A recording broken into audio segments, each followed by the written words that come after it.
सुर दुर्लभ सदग्रंथन गावा। बड़े भाग्य से ये मनुष्य शरीर मिलता और इस मनुष्य शरीर को पाने के लिए देवी देवता भी तरसते हैं। ये बात महात्माओं ने क्यों लिखा कि मनुष्य शरीर देवी देवताओं के शरीर से भी श्रेष्ठ है। देवी देवता तो हमसे ऊपर के मंडलों में रहते हैं, उनके पास आम इंसान से ज्यादा रिद्धि सिद्धि ताकत होती है और वो अगर हम पर खुश हो जाए तो हमको इस दुनिया का जो सामान चाहिए तो दे सकते हैं। हम जितने स्त्री पुरुष हैं सब किसी न किसी देवी देवता की पूजा करते हैं और गरीबी दूर कर दो, बीमारी दूर कर दो, शादी ब्याह नहीं हो रहा करा दो, यानी दुनिया के सामान मांगने के कि हमारा परिवार सुखी रहे, बाल बच्चे सुखी रहे, कोई रुकावट हमारे परिवार में ना हो, कोई बाधा लड़ाई झगड़ा ना हो। इन सब बातों के लिए तरह तरह के देवी देवताओं की पूजा करते। लेकिन महात्माओं ने कहा कि ये मनुष्य शरीर तुमको जो मिला ये देवी देवताओं से श्रेष्ठ। इस मनुष्य शरीर में आपको इतना बड़ा अधिकार मिला जितना बड़ा अधिकार किसी देवी देवता के पास, न ब्रह्मा जी के पास, न शंकर जी के पास, न विष्णु भगवान के पास, न पार्वती जी के पास, न लक्ष्मी जी के पास, न सरस्वती। इतना बड़ा अधिकार है। कौन सा ऐसा अधिकार? ये ब्रह्मा विष्णु महेश, लक्ष्मी पार्वती और सरस्वती, ये दो लोगों के स्वामी। अगर तत्व के हिसाब से देखा जाए, वैसे तो एक लोक में तमाम लोग हैं, धरती पर ही बहुत से लोग। स्वर्ग वैकुंठ में भी 14 भवन बने हुए, ब्रह्मा जी विष्णु जी शंकर जी का अलग अलग लोक है तो 3 लोक ये हो गए। लेकिन अगर तत्व की दृष्टि से देखा जाए तो इस मृत लोक पर पंच भौतिक शरीर रहता है और स्वर्ग वैकुंठ और 14 भवनों में 17 तत्वों का शरीर रहता है जिसमें देवी देवता।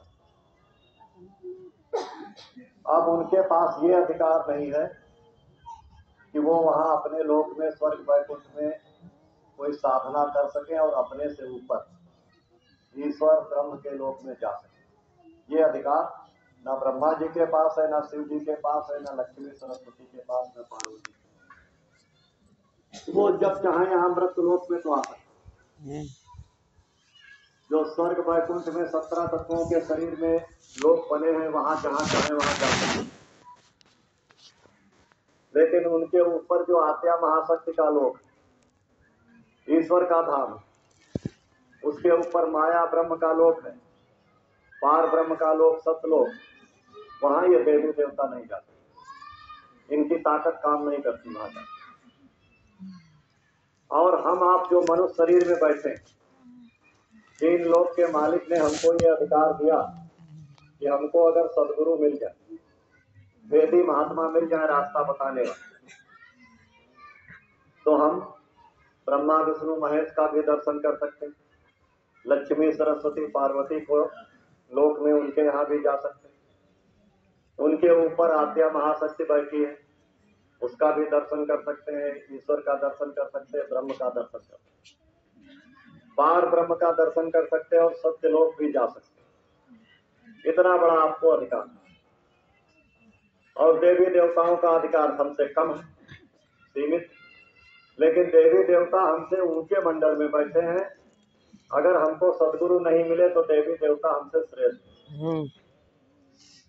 और जिसको सदगुरु मिल जाते हैं फिर देवी देवता उसके आगे कुछ नहीं, क्योंकि जब सदगुरु मिल गए, उन्होंने भेद बता दिया और आप उनके आदेश का पालन करने लगे, उन्हें कर्मों को करना छोड़ दिया। जब भी कोई सच्चा महात्मा मिलेगा तो आपसे बुरे कर्मों को मनाते हैं। बुरे कर्म क्या है? मांस खाना, मछली खाना, अंडा खाना, शराब पीना, दूसरे स्त्री पुरुषों के साथ गलत काम करना, अपने से कमजोर लोगों को सताना, ये बुरे काम। अगर इस काम को कोई करता तो किसी भी देवी देवता की पूजा करे उसको कोई फल नहीं, वो सीधे मरने के बाद नरकों में जाएगा। अब नरक है क्या? नरक यही नहीं है धरती के ऊपर। बहुत से लोग कहते हैं सब स्वर्ग नरक धरती पर। धरती पर स्वर्ग नरक नहीं, स्वर्ग नरक 17 तत्वों के शरीर जिसमें भूत प्रेत भी रहते हैं। देखो जैसे इंसान है तो इंसानों में भी कैटेगरी, कोई गरीब है, कोई अमीर है, कोई राजा है, और कुछ इंसान ऐसे हैं जो जेल में बंद स्त्री। अब जेल में कौन से बंद हैं? जो बुरे कर्म करते हैं वो जेल। इसी तरह से स्वर्ग वैकुंठ में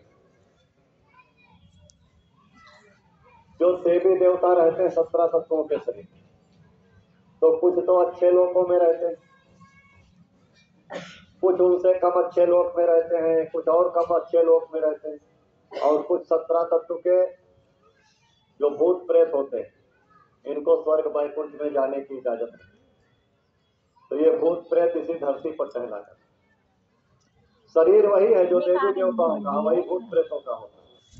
भोजन भी दोनों का एक, जैसे जो प्रधानमंत्री खाएगा वही एक भीख मांगने वाला खाता, आटा दाल चावल सब्जी फल एक तो खाओ। इसी तरह से देवी देवता जो ब्रह्मा जी का भोजन, विष्णु जी का भोजन, वही भूत प्रेतों का भोजन सुगंधी का। लेकिन इनको जब सुगंधी नहीं मिलती है तो ये लोगों के ऊपर सवार हो जाते हैं, परेशान कर। और देवी देवता अपने ऐसे लोक में रहते हैं जहाँ सुगंधी भरपूर। जैसे कोई बड़ा आदमी है तो उसके घर में खाने पीने के सारे सामान है, गरीब आदमी बेचारा है तो उसको दाल रोटी की भी मुश्किल है, उनके बच्चों को दूध भी नहीं मिल पाता। शरीर एक ही है। इसी तरह से भूत प्रेत और देवी देवताओं का एक शरीर है। अब अधिकार हमको मिला है कि हम देवी देवताओं के लोक से ऊपर भी चलेंगे।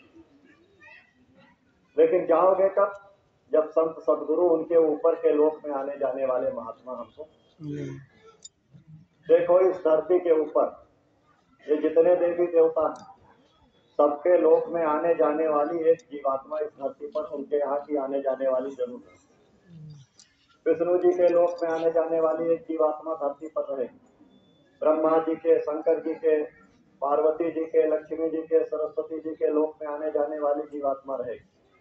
सूर्य देवता, इंद्र देवता, ये जो 14 भुवन बने, सब लोकों में आने जाने वाली एक जीवात्मा कम से कम यहाँ जरूर है। इस धरती से बीज मिटेगा। इसी तरह से इन देवी देवताओं की लोक की आबादी भी घटती बढ़ती है। जैसे आपके गांव की आबादी घटती बढ़ती है, ऐसे देवी देवताओं के लोक की आबादी भी घटती बढ़ती है। अब वो कैसे घटती? अब आपके गांव में अगर 10 आदमी बाहर से आ जाए रहने वाले, 10 आदमी बाहर से आ जाए और जाए कोई नहीं तो आबादी बढ़ जाएगी।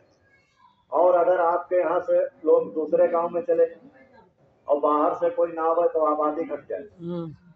इसी तरह से ये देवी देवताओं का लोक, तो इन लोकों में क्या होता कि जब उनके लोक के पूजा करने वाले देवी देवताओं की, जिस देवी देवता की पूजा करने वाले कम लोग धरती पर होते हैं, तो मरने के बाद उनके लोक में कम लोग जाएंगे। और देवी देवता के लोक में जो लोग रहते हैं उनका जब पुण्य खत्म होता है तो वो धरती पर चले आते हैं, राजा बन जाते हैं। तो इस तरह से देवी देवताओं के लोक की आबादी कम ज्यादा होती है। कभी ब्रह्मा जी के यहाँ ज्यादा हो जाएंगे, कभी शंकर जी के लोक में ज्यादा हो जाएंगे, कभी दुर्गा जी के यहाँ ज्यादा हो जाएंगे। तो देवी देवता जितने हैं जिनकी पावर सीमित और हमारी पावर असीमित है, लेकिन असीमित कब होगी? जब संत सदगुरु मिलेंगे तब। अब ये समझ लो संत सदगुरु किसको कहते हैं? इस धरती के ऊपर तमाम तरह के महात्मा आपको मिलेंगे, तमाम तरह। सबकी पहुंच अलग अलग, सबकी ताकत अलग अलग, और सब हमको क्या दे सकते हैं ये भी उनकी पावर अलग है। अब कुछ महात्मा कैसे होते हैं धरती पर? गोस्वामी जी ने रामायण में लिखा कि नारी मोही ग्रह संपत्ति नासी, मूल मुड़ाए भय संग। कि स्त्री मर गई, घर की संपत्ति नाश हो गई, या गांव में किसी से झगड़ा हो गया, गांव वाले कहे अब तुमको नहीं रहने देंगे, रहोगे तो मार डालेंगे, पुलिस पकड़ ले गए, तो गांव छोड़ करके चले, दूर चले गए कहीं, और वहां जाकर के साधु बन गए, मूल घुटा लिया बेटा। अब ये क्या है, मजबूरी में साधु बनते है क्या, बुरे कर्म किया जीवन में, तो बुरे कर्म का फल मिल रहा, तो घर गांव छोड़ करके भाग गए, और साधु बन गए कि साधु के देश में रहेंगे तो खाने को मिल जाए। इन साधुओं के पास कोई ताकत नहीं होती, लेकिन अपने यहाँ देश की पूजा होती। कोई भी आदमी आ जाए, कपड़े पहन ले, सफेद कपड़ा, काले कपड़ा, गिरवे कपड़ा पहन, तो साधु का देश बनाकर हमारे दरवाजे पर आवे, तो हमारे यहाँ कि चलो उसको खाना खिला दो, पानी पिला, 2-4 पैसा दे देते। इन साधुओं से कोई भला होने वाला नहीं है, क्योंकि वो उनका तो अशुभ कर्मी है। ये भेष बना है, बगुला भगत जैसे नहीं होता।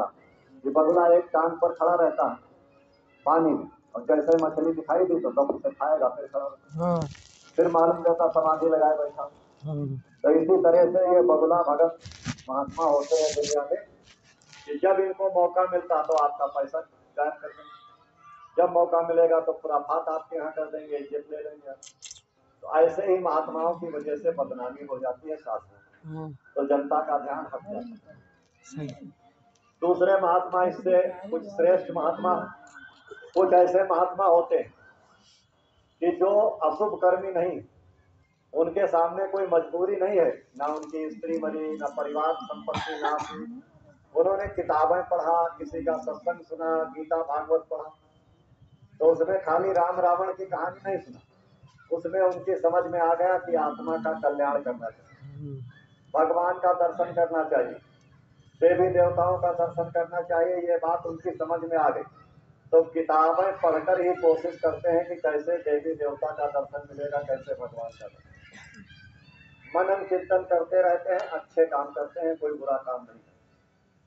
तो ये महात्मा पहले वाले महात्माओं से श्रेष्ठ, क्योंकि पहले वाले तो पापी हैं, वो तो भेष बनाए, और दूसरे वाले हैं शुभ कर्मी, लेकिन इनको भी कुछ प्राप्त नहीं है, किसी देवी देवता को देखा नहीं, और हमारे आपके बीच में आते हैं तो उनको भी हम पूछते हैं, हमको तो पता नहीं कौन महात्मा कैसा, लेकिन अगर आप संतों का सत्संग सुन लो तो आपको पता चल जाएगा कि आपके दरवाजे पर जो महात्मा आया है कैसा, क्योंकि उसकी बोली भाषा से जो बातें आपको बताएगा उससे आप पहचान जाओगे कि महात्मा की क्या औकात। अब ये दूसरे तरह के जो महात्मा होते हैं इनको कहते हैं मुनि। पहले वाले तो हैं भेष, वो तो अशुभ कर्मी होते हैं, और दूसरे होते हैं शुभ कर्म करने वाले, कोई पूजा पाठ करते हैं, किसी को सताते नहीं, परेशान नहीं करते, अपनी आत्मा के कल्याण का चिंतन करते हैं, तो इनको कहते हैं मुनि। अब तीसरे तरह के महात्मा ऐसे होते हैं कि जो कुछ हठ योग की क्रियाएं करते, ऐसे खड़े हो जाएंगे, दोनों हाथ उठा के कहेंगे 12 साल खड़े रहे, खड़े खड़े टट्टी फिरेंगे, खड़े खड़े खाना खाएंगे, खड़े खड़े नहाएंगे, खड़े खड़े पेशाब करेंगे, खड़े सूरी महाराज हो गए, 12 साल खड़े रहे। कोई अपने चारों तरफ आग जला करके ताप, कोई कहने लगा हम बाल नहीं बनवाएंगे, जटाएं उनकी जमीन में लटकती हुई चलते रहे। अब इस तरह के हठ योगी जो होते हैं, या कुछ महात्मा ऐसे होते हैं कि जो कुंडलिनी जागृत करते हैं, हालांकि ये सब मना है, कलयुग में अभी कलयुग योग यज्ञ नहीं जाना, एक आधार नाम कर माना, लेकिन वो पुरानी क्रियाएं, यौगिक क्रियाएं करते हैं, कुंडलिनी जागृत करने के चक्कर में 10-10, 20-20 साल एक कुंडलिनी को जागृत करने में लगा, और जब उनका 10-20 साल में कुंडलिनी सिद्ध होती, तो बुधा चक्र पर जब वो सिद्ध होती है कुंडली, तो उसमें क्या देखते हैं, गणेश जी और रिद्धि सिद्धि की छाया की छाया। गणेश जी नहीं है वहां, बुधा चक्र में गणेश जी कहाँ बैठे, लेकिन जैसे आप सूरज निकला और इसके सामने ऐसे शीशा करो, तो शीशे में सूरज की रोशनी पड़ेगी, छाया आएगी, और फिर दीवार के ऊपर ऐसे करो तो दीवार पर सूरज दिखाई दे। इसी तरह से गणेश भगवान और रिद्धि सिद्धि की छाया बुधा चक्र पर दिखाई। फिर 10-20 साल जब साधना करते, 30 साल साधना करते, तो इंद्रिय चक्र पर ब्रह्मा और सावित्री की छाया का दर्शन। फिर जब नाभि चक्र पर आते हैं तो कोई तो 1 चक्र, कोई 2 चक्र सिद्ध करके और शरीर छूट जाता, उम्र पूरी हो जाती। कोई नाभि चक्र पर आए तो यहाँ विष्णु भगवान और लक्ष्मी की छाया का दर्शन।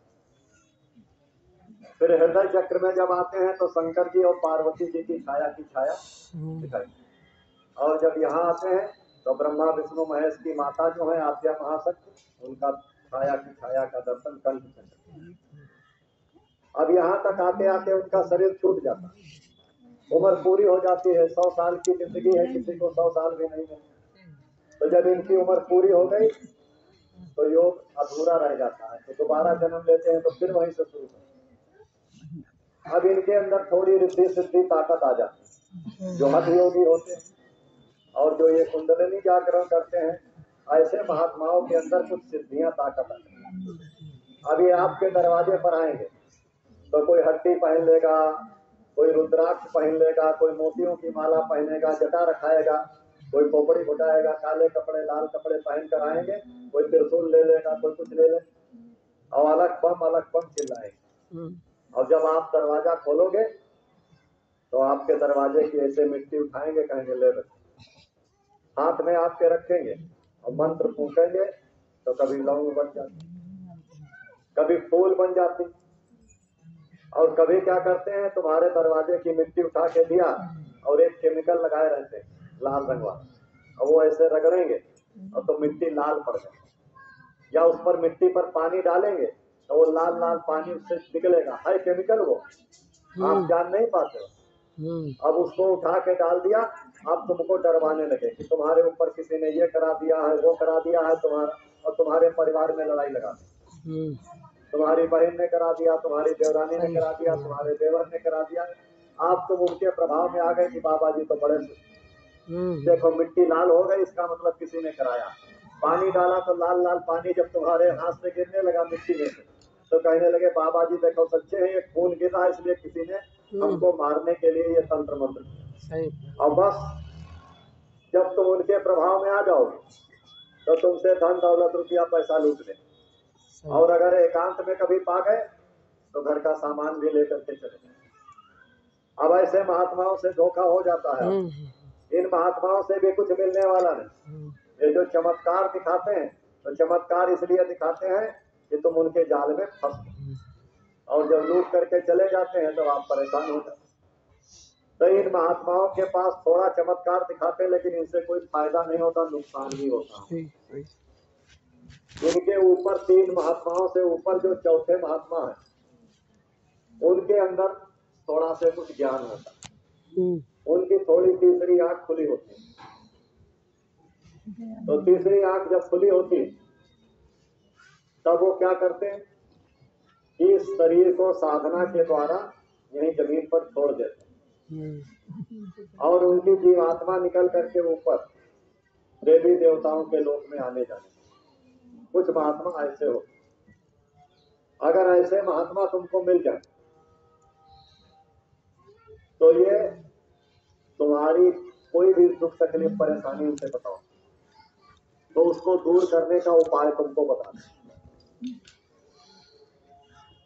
वैसे तो अंधेरे में तीर चलाते हैं, पहले वाले जो महात्मा बताया तो उनका फायदा करेगा या नहीं करेगा, तुम्हारे भाग्य में फायदा होगा तो हो जाएगा, वरना उनके अंदर ताकत नहीं है, तुमको फायदा होगा। लेकिन ये महात्मा जो देवी देवताओं के लोक में आते जाते हैं, ये जो युक्ति तुमको बताएंगे उससे तुम्हारी मनोकामना पूरी हो, तुम्हारी तकलीफ दूर हो।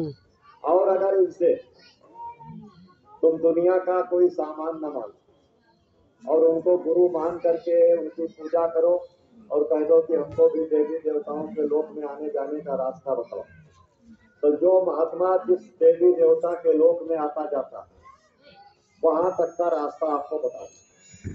विष्णु भगवान के यहाँ आता जाता है तो वहां का रास्ता बता देगा, शंकर जी के यहाँ आता जाता है तो वहां का बता देगा, ब्रह्मा जी के यहाँ आता तो वहां का बता देगा।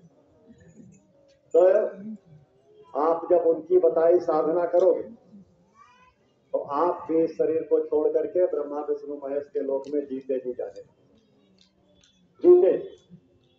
10 मिनट 15 मिनट आधे घंटे के लिए जब उनकी युक्ति से साधना करोगे तो ऊपर के मंडल में जाओगे और फिर नहीं हो, त्रिकालदर्शी हो जाओ कि बैठे बैठे देख लोगे अपने घर में बैठ करके हमारा पति क्या कर रहा, पत्नी क्या कर रही, भाई क्या कर रहा, बंबई में क्या हो रहा, कलकत्ते में क्या हो रहा, ये ताकत आ जाती है।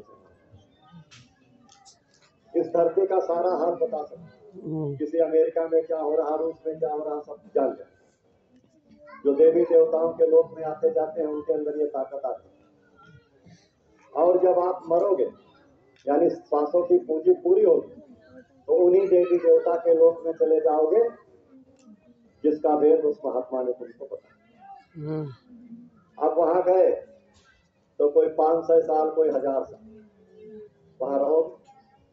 ब्रह्मा जी के लोग, विष्णु जी के लोग, शिव जी, इंद्रपुरी, गणेश जी का लोग, लक्ष्मी पार्वती सरस्वती के लोक में जाओगे तो 1000 बरस वहां रहो, वहां कोई तकलीफ नहीं। जो तुम्हारी इच्छा होगी वही सामान देवी देवता तुमको भोग का देते। वो भोग का लोक, ये तपस्या किया, जो भोग चाहो वहां स्वर्ग में वैकुंठ में देवी देवताओं के लोक में भोगो। और जब 1000 साल तुम्हारी उम्र पूरी हो जाए तब तुमको वहां स्वर्ग से नीचे फिर धकेल। अब कहाँ आ जाओगे? इसी धरती पर फिर आओ। अब की जब धरती पर आओगे तो साधारण इंसान नहीं बनो, अब की क्या होगा? राजा जैसा वैभव प्राप्त होगा, क्योंकि ऊपर के लोग से स्वर्ग सांसद बन जाओगे, विधायक बन जाओ, डीएम बन जाओ, एसपी बन जाओ, जिलाधिकारी बन गए, जिला लेवल के अधिकारी बन गए, रुपया पैसा की ऐसे व्यापारी बन जाओगे, कई जिलों में तुम्हारा व्यापार चले, यानी धन दौलत रुपए पैसे की कमी नहीं रहेगी तुम्हारी। और सदगुरु नहीं मिले तो धन दौलत को पा करके अहंकार आएगा तुम, और बुरे काम करोगे तो मरने के बाद फिर नरकों 84 में फिर नरकों में चले, कुत्ता बन जाओगे, बिल्ली बन जाओगे, कीड़ा मकोड़ा बन जाओगे, या नरकों में पिटाई होगी जब ज्यादा पाप करोगे। अब कुछ महात्मा इनके ऊपर आने जाने वाले, इनसे भी ऊंचे महात्मा होते हैं इस धरती पर। वो कहाँ आते जाते? इन लोगों ने तो अपना एक खोल उतारा, ये पंच भौतिक, और 17 तत्वों के शरीर में आने जाने लगे। लेकिन कुछ चंद महात्मा ऐसे इस धरती पर मिलेंगे आपको कि जो 2 खोल उतार दे, यानी ये पंच भौतिक खोल भी उतार दिया और 17 तत्वों का जो देवी देवताओं का खोल है उसको भी उतार के उनके ऊपर। तो विष्णु लोक सबसे ऊंचा है, देवी देवताओं में सबसे ऊपर विष्णु भगवान का वैकुंठ धाम, और वैकुंठ धाम के ऊपर जो इनकी माता है ब्रह्मा विष्णु महेश की आज्ञा महाशक्ति, उनका लोक। तो उनका लोक ये 17 तत्वों का नहीं है, उनका लोक 9 तत्वों का, शब्द स्पर्श रूप रस गंध मन बुद्धि चित्त और अहंकार। तो 9 तत्वों के शरीर में आने जाने वाले अगर महात्मा आपको मिल जाए तो जितने अभी तक बताया उन सबसे वो श्रेष्ठ महात्मा होते हैं, उनसे सबसे ज्यादा पावर उनके अंदर है महात्माओं। और वो आपको ब्रह्मा जी का भी भेद बताएंगे, शिव जी का, विष्णु जी का भी भेद बताएंगे, और आज्ञा महाशक्ति और ईश्वर का भी भेद बताएंगे। उनसे अगर दुनिया का कोई सामान न मांगो और उनसे कहो कि हमको 3 लोक के मालिक का दर्शन करा दो, तो वो आपको वहां का भेद बता देंगे। और जब आप साधना करोगे स्त्री पुरुषों के शरीर में बैठ तो आप इस शरीर को छोड़ करके स्वर्ग वैकुंठ और स्वर्ग वैकुंठ को छोड़ करके ऊपर ईश्वर के धाम 9 तत्वों के शरीर में आने का। ठीक है जी, 10 मिनट 15 मिनट आधा घंटा रात में जब अभ्यास करोगे तो शरीर तुम्हारा यहीं पड़ा रहेगा और आत्मा तुम्हारी यहाँ से निकल करके ऊपर के मंडलों में जाए। जब तुम्हारी सांसों की पूंजी पूरी होगी तो लौट करके तुम यहाँ से छूटोगे तो सीधे ईश्वर के धाम में 9 तत्वों के शरीर में चले, और वहां जाओगे तो 10,000 साल तक वहां रहोगे। अब वहां कोई इंद्रियों के भोग नहीं, वहां उनकी आवाज को सुनोगे, उनके रूप को देखोगे, आनंद ही आनंद है, कोई तकलीफ नहीं। लेकिन जैसे 10,000 साल पूरे हुए, पुण्य खत्म हुआ, तो इसी धरती पर आपको फिर धकेल देंगे, फिर नीचे आ जाओ, स्त्री पुरुषों का शरीर फिर मिलेगा, और फिर क्या बनोगे? अब की इनसे बड़े राजा बनो। जो स्वर्ग वैकुंठ से आए थे, ब्रह्मा विष्णु महेश के लोक से जो आते हैं वो छोटे राजा बनते हैं। अब की कैसे राजा बनोगे? तो मुख्यमंत्री बन जाओगे, आईजी बन जाओगे, डीआईजी बन जाओगे, ऐसे व्यापारी बनोगे कि पूरे देश में कई प्रांतों में तुम्हारा व्यापार चले, यानी रुपया पैसा उनसे ज्यादा बड़े राजा बनो। और सदगुरु नहीं मिले और बुरा काम किया तो फिर से नरकों 84 में चले, फिर कुत्ता बिल्ली बंदर बन जाओगे, कीड़ा मकोड़ा बन जाओगे, नरकों में चले। थोड़ी देर के लिए तो आप पहुंच गए, 10,000 साल ईश्वर के धाम में रहे और दर्शन करके फिर नीचे लौटे। कुछ महात्मा इनसे भी ऊंचे होते हैं इस धरती। वो कहाँ तक आते जाते हैं? वो माया और ब्रह्म के लोक में आते जाते हैं, जहाँ 5 तत्व का। अब ये जो 9 तत्व का शरीर है आद्या महाशक्ति का, तो वहां पर भोजन किस चीज का है? प्रकाश। और ये जो गुलाबी कपड़ा आप पहने हो, तो आद्या महाशक्ति के लोक में सब गुलाबी ही गुलाबी है। ये वहां का रंग आद्या महाशक्ति। तो वहां इनके ऊपर के महात्मा जो ब्रह्म के लोक में आते जाते हैं, वो अगर आपको मिल जाए तो वो इन महात्माओं से भी बड़े हैं जो त्रिलोकी लोक के लोक में आते हैं, और वो सबका भेद बताएंगे। ब्रह्म लोक में आने जाने वाला महात्मा ईश्वर का भी भेद बताएगा, ब्रह्मा विष्णु महेश का भी बताएगा, और सबके लोकों में आएगा जाएगा।